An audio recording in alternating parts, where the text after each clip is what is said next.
Warhammer 40k, Age of Sigmar, Warcry, Kill Team, Blood Bowl. We all know these games. But did you know that there are far more Warhammer games currently being sold and played right now? You just need the eyes to see them. Let me be your eyes. These are the Warhammer games Games Workshop does not want you to know about. I have played every single one of these, and I can assure you that they are good and they are fun, and they have beautiful miniatures and are great to paint. And all of them are available to buy. Some of them are really cheap, some are a little more expensive, but I guarantee that none of them will waste your time. Number 7, Batman Miniatures game. That's right, fellow Warhammer hobbyists. There's Batman Warhammer. Bet that surprised you. And the miniatures are absolutely beautiful. This game features some of the greatest sculpts in the entire hobby. In my opinion, many of them superior to 40k or Age of Sigmar. In fact, you can play a side game where you collect your favorite celebrities. I have Mary Elizabeth Winstead, Margot Robbie, Idris Elba, Ben Affleck, and many, many more. And his name is John Cena! Who's gonna get in the ring? One downside though is that the models are made of resin and require quite a bit of cleanup with a hobby knife. Though, that said, the most recent releases have been made out of Seocast, which is a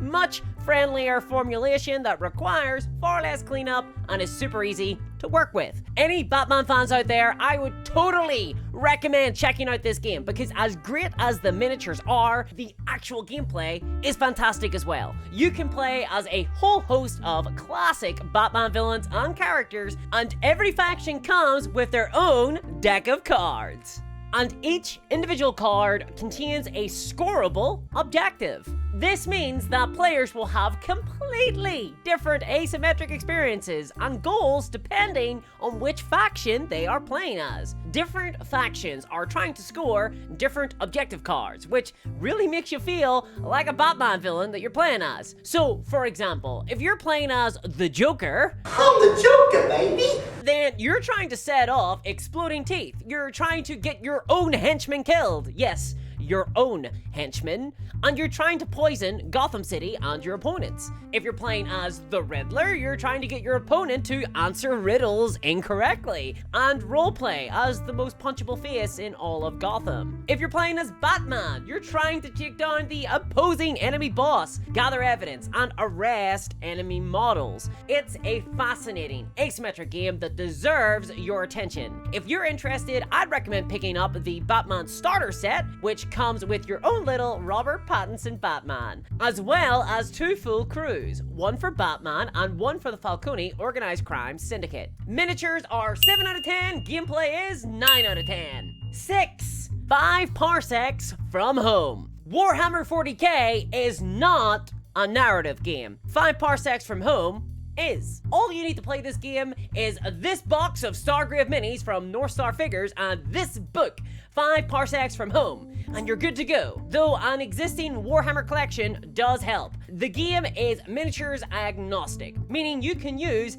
anything you want. Though the Stargrave minis are made of hard plastic, just like Games Workshop models, and are super cheap, customizable, and modular, unlike Games Workshop models. The hobby side of this game is an opportunity to get really creative and let your imagination run wild. Billed as an adventure war game, gameplay-wise, this is a solo or cooperative experience. So if you don't have anyone to play with, or you just want to get a casual player involved, like a partner or a child, I would really recommend this game as a launching pad. This is actually a great game to get kids introduced to gaming. The gameplay is skirmish size, so you'll be playing with like 6 miniatures on each side, and it's very simple, and as a result, very fast to play. Games take around 15 to 30 minutes, and it's very reminiscent of old school Games Workshop, so think Rogue Trader. But there's meat on these bones, mostly in the campaign system, which is the real reason that it has a place on this list. Seriously, this campaign system is incredible.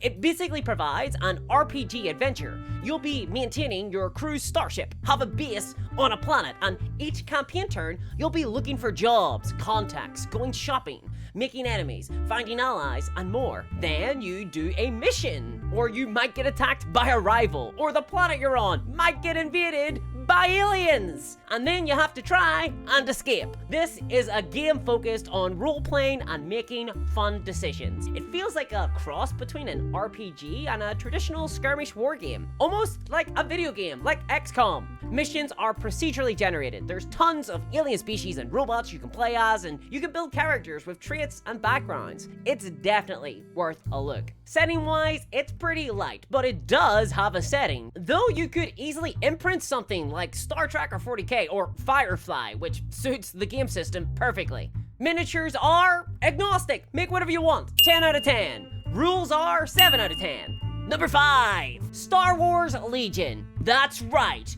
Warhammer Star Wars, the Holy Grail. This is a fantastic product, and almost certainly my favorite army level Warhammer game ever made. That's right, my favorite. I'm not even the biggest Star Wars fan, but I love to crack this game onto the table. The game has 5 factions: Empire, Rebellion, Confederacy, Republic, and criminal syndicates, with the Empire and Rebellion being the oldest, and the Republic, Confederacy, and syndicates being the newest. The original trilogy miniatures were the first ones out, and the quality of some of those is a little lacking. Many were released in resin, but most of the new range comes in hard plastic these days. Obviously, with this game, you're getting a great IP, so tons of customization potential. Though, if you don't like to paint white miniatures, maybe don't choose the Empire as your faction like I did.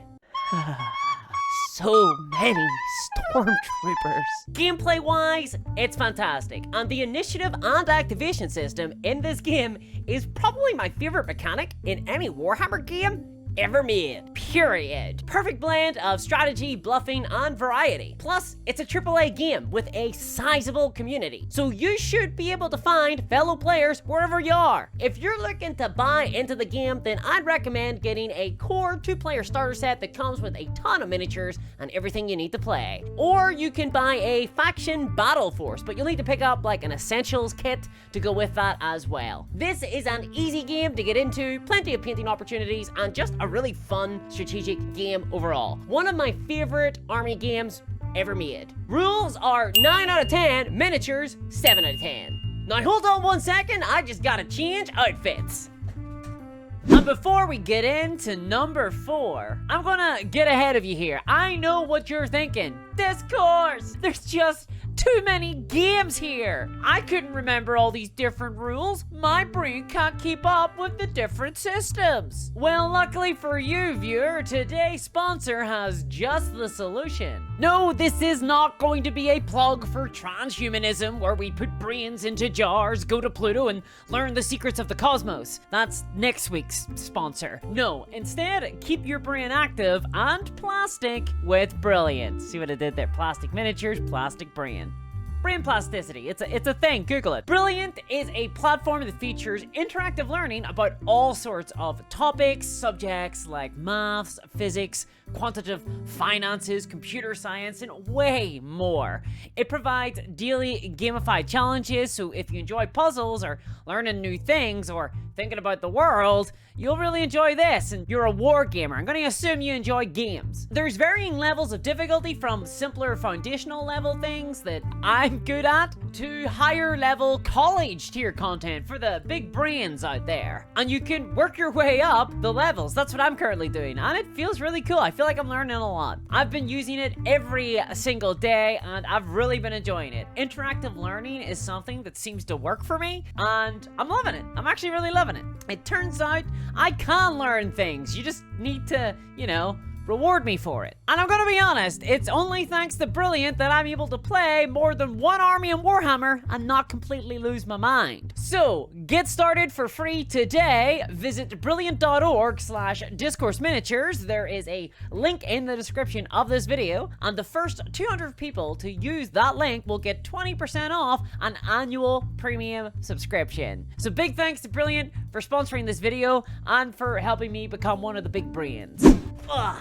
Well, that protects the continuity of my shooting schedule. Number 4, Carnevale. Carnevale. Carnival. Carnevale. Carnival. Carnevale. I've spoken about this particular Warhammer game a lot on this channel, and that's for good reason. It is a brilliant skirmish-sized experience. I got into it this year and I fell in love. Firstly, the models are beautiful. The sculpts are great. I think these are some of TT Combat's best work. They are resin. They do require a little bit of cleanup, but they are fantastic. They're very different as well. I adore the late 18th century Venetian fashion on display. You've got some extremely fancy miniatures here. You'll feel very classy holding these little boys, and they can provide a bit of a painting challenge if you let them. Plenty of fabrics, masks, and different textures to work with. Personally, I just slap chop them with contrast, but you know, I'm a done and dirty gal. The setting is brilliant. The lore was worked on by Gav Thorpe. It makes for really interesting reading. All the factions are villainous in their own ways. The faction I play as is the Catholic Church, the biggest baddies of them all. But I guarantee, from vampires to mad scientists to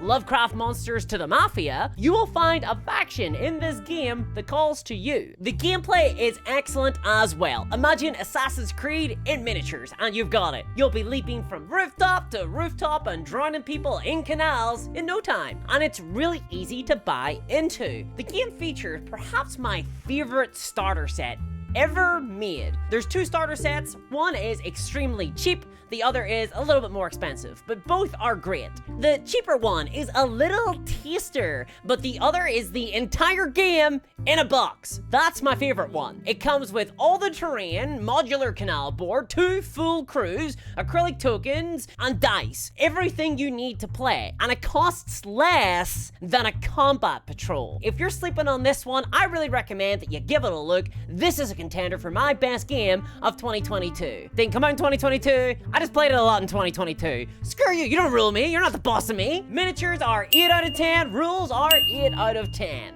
Number 3! Don't look back! Now here is a Warhammer that is very different from the rest on this list.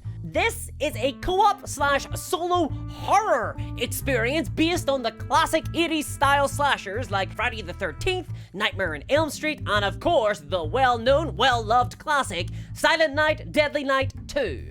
Garbage Day! Huh? No!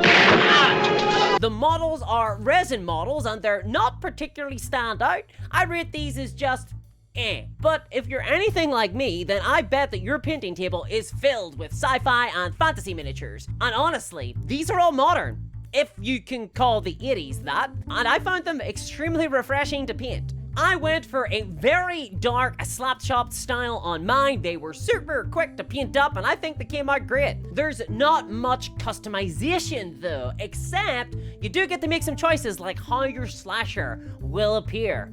That's the fun bit. Gameplay-wise, it's a ton of fun. Very unique. You're basically being chased around the map by a procedurally generated movie slasher, though you can pick up expansions that come with more killers. And they come in VHS boxes, and that's awesome. It's a very quick game as well. You can get a couple of games in an evening. I spent my Halloween playing this, and I do not regret it. The game is filled with thematic rules, so for example, the more terrified your character is, the more likely they are to trip and fall when being chased by the movie monster. Yep, happened to me.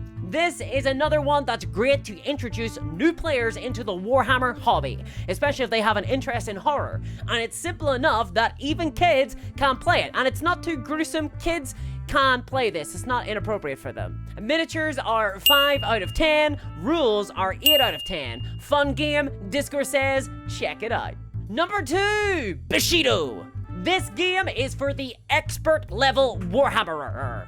Most of the games on this list have been pretty casual friendly and easy to get into and play. Bushido is not that game. But if you do choose to get into it, you will be rewarded with some absolutely beautiful models, some interesting painting opportunities, and extremely brutal gameplay. As far as miniatures go, the newest releases from GCT Studios have been out of this world and are in the running for being some of the best, most highly detailed miniatures in the entire world. I'm a huge fan of the starter set for this game, precisely because it comes with some gorgeous resin miniatures that I found an absolute joy to paint. Some of the older miniatures though, I don't think look that great, and many of them are in metal. But everything in this game presents an interesting painting challenge, and all the models are extremely distinctive. The feudal fantasy Japan style is quite rare in miniatures, so if you're looking for a bit of a change, these might just be down your alley. Gameplay-wise, you will have a very complex noodly game that is extremely strategic and can be very punishing. Minute positioning decisions will have big ramifications on the board state and your fortunes. The combat system evokes the Iejitsu Japanese dueling style. Attacks occur simultaneously, and players must secretly decide how defensive or offensive their attack will be. And this turns into a bit of a bluffing game as you seek to overcome your opponent's defense, but not commit too much to attack, or else you might leave yourself open and get cut down. There's a load of special abilities and varied factions. In fact, GCT just came out with a full Kitsune faction, and I know there are people who will absolutely fall in love with that, you goddamn weebs. Personally, I went for the evil merchant faction, the Silver Moon Trade Syndicate. I just want to be at Chigoya. Let me be at Chigoya. This game definitely deserves some of your time, though it is an expensive game to play. Probably the most expensive on this list, barring one exception. Still, 10 times cheaper than 40k. Miniatures are 9 out of 10, rules are 7 out of 10. Number 1, Fallout Wasteland Warfare. Again, who knew there was a Fallout Warhammer, huh? Fallout Wasteland Warfare is a game from Modiphius, the same people who published 5 Parsecs from Home. So, is it a surprise that this is also a co-op/solo focused experience? Though there is an adversarial mode where you can play against an opponent. Models wise, this game is okay. The starter set has PVC miniatures. Boo! If you don't know the material, it's basically board game miniature style, very soft plastic. We don't like that kind over here. We like our plastic hard and strong. The rest of the range though is resin. Yay! The bases of the models come pre-decorated with terrain on them already, so you won't need to do anything special with the bases. The quality of the resin models is fine, nothing really to write home about. They're also expensive, like Games Workshop price expensive, so just bear that in mind. Now that said, if you're willing to put up with those prices, then you'll be rewarded with a very, very interesting game. Solo or cooperative wise, you'll be building a settlement with a complete settlement mode, and you'll be going out on quests or to dungeons looking for loot or helping people out in the wilderness or encountering mad vault dwellers or making friends with mad vault dwellers. Or you can pit your settlement against a friend's settlement. Maybe you're playing as survivors and they're playing as Kaiser's Legion. Awe, true to Kaiser. Gameplay wise, it commits the sin of having a ton of bespoke dice. Seriously, something about these just remind me of school or textbooks from the 1990s. I don't know why, but it drives me mad. But it does use these dice in interesting ways. Different symbols mean different things. So, for example, your weapon might penetrate your opponent's armor when they strike, or it might be inaccurate, or deal more damage, or have the potential to result in a special condition being applied. Ugh. The dice are all different, and they mean different things, and different weapons can have different dice pools. This game can be complicated. And on top of that, get used to decks of cards. Lots and lots of cards. You will drown in cards. It's hard for me to express the number of cards that will get used in this game. And why? Well, because during a quest or a scenario or a skirmish, you can have events occur. So you, for example, draw from the events deck to see what happens. Oh look, it's a vertibird has flown overhead and attacked all the models on the board, not in cover, and I've lost someone now. Whoops! Oh, we've drawn an event where a stranger has arrived. So draw from the stranger's deck, and it is a ghoul gang. A ghoul gang is on the board now. That's great. Or you're opening a chest, hoping for some loot. Uh-oh, it's trapped. draw a card from the danger deck. Ah, you've managed to pick the lock though, so draw a card from the item deck and see what you've got. Oh, it's a battered fedora. That'll help me pick up gals at the club. There's a lot of stuff going on in this game, and a lot of that information is in decks of cards. I played this game solo for months, building a settlement and going on quests, and I had a lot of fun. I will say check out the app. It's perfect for tracking your settlement, and you can get access to all the card packs on there for cheaper than the physical products would cost to buy. And it might actually be easier to manage those hundreds and hundreds of thousands of cards, as opposed to simply having to stack up the physical cards 100 cards high. If you like Fallout, you might really get a kick out of this. Miniatures are 7 out of 10, rules are 7 out of 10. And there we go! That's a lot of Warhammer in it! Wow, who knew this hobby could be this diverse? I guarantee there's a game on this list for you. But this doesn't even scratch on the number of games that I recommend that you play. So maybe in future, we need to feature some more Warhammer games, huh? In fact, I've started tracking my first impressions of games on Patreon. These are raw, vitriolic, expletive-filled horror shows. For example, my latest is on Warcry, having just played it for the first time. And I'll be doing similar things for more games in future. So check out my Patreon at patreon.com/discourseminiatures if you're interested in that sort of thing. And if you want your Warhammer games to look even more like Warhammer, why not check out this video where I run over all the most Warhammer games made in the Warhammer hobby. If you've got a lot of Warhammer models, then you can Warhammer with your Warhammer in this Warhammer. And a big thanks to Sonic Bread and all my patrons for supporting this channel. And I'll catch you next time. Bye-bye!